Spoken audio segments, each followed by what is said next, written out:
Докато режа тези ябълки, ще ви кажа нещо за дома. Някои тръгват да обзавеждат, както пазаруват без списък. Купуват каквото им хареса и после се чудят защо не става добре. Интериора, както и тук, първо махте излишното семките. Нещата, които само вземат място. После идва структурата, формата, подредбата и логиката.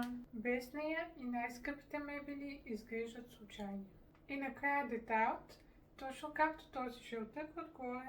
Малък жест, който прави всичко да изглежда завършено. Ако думат ви в момента като недопечена идея, не ви трябва нов диван, а ясен план.